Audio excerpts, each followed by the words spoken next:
The Gospel of Mark, chapter 5. They went across the lake to the region of the Gerasenes. When Jesus got out of the boat, a man with an evil spirit came from the tombs to meet him. This man lived in the tombs, and no one could bind him any more, not even with a chain, for he had often been chained hand and foot, but he tore the chains apart and broke the irons on his feet. No one was strong enough to subdue him. Night and day among the tombs and in the hills, he would cry out and cut himself with stones. When he saw Jesus from a distance, he ran and fell on his knees in front of him.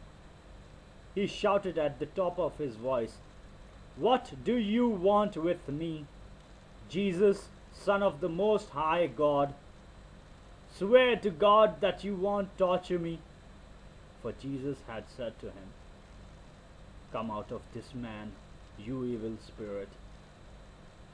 Then Jesus asked him, "What is your name?"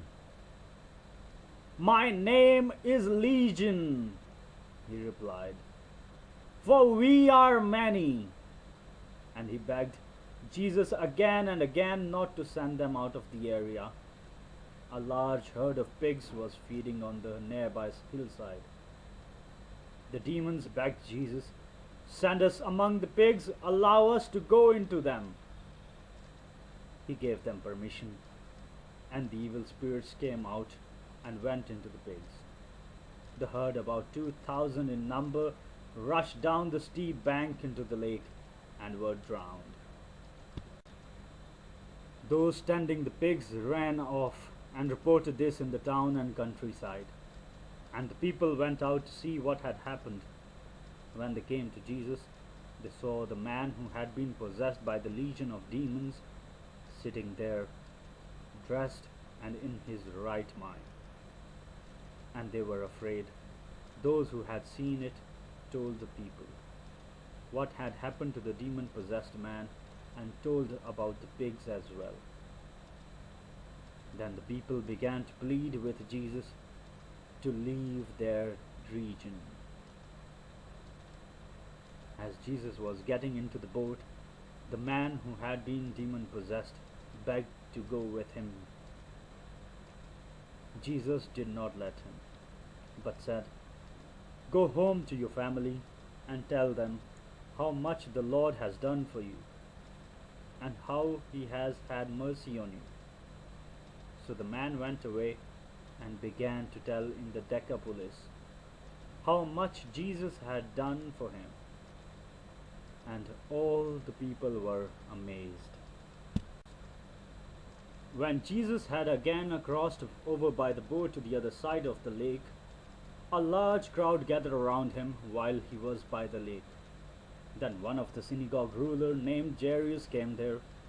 Seeing Jesus, he fell at his feet and pleaded earnestly with him, "My little daughter is dying. Please come and put your hands on her so that she will be healed and live." So Jesus went with him.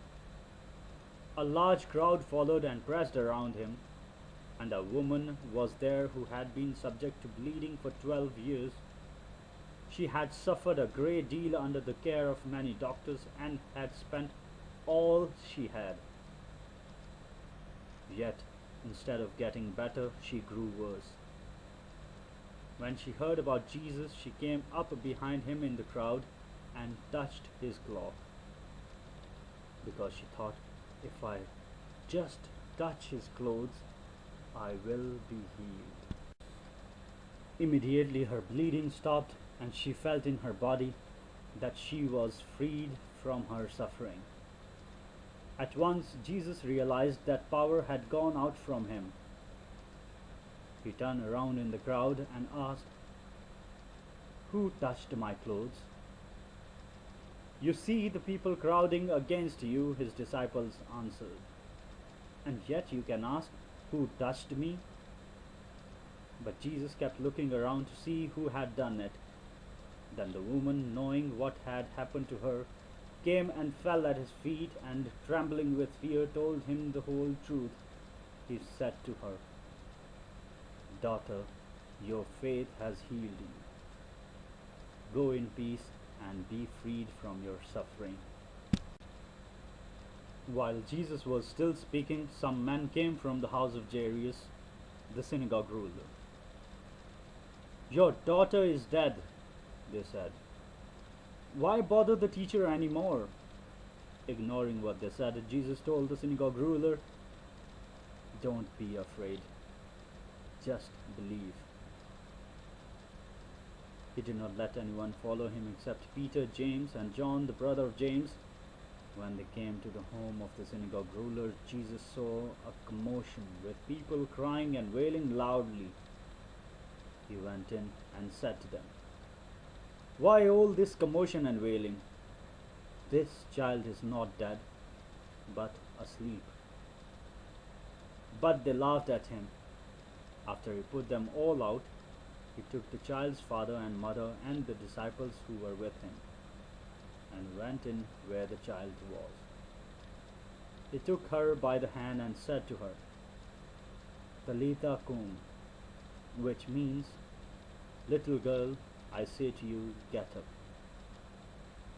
Immediately the girl stood up and walked around. She was 12 years old. At this they were completely astonished. He gave strict orders not to let anyone know about this, and told them to give her something to eat.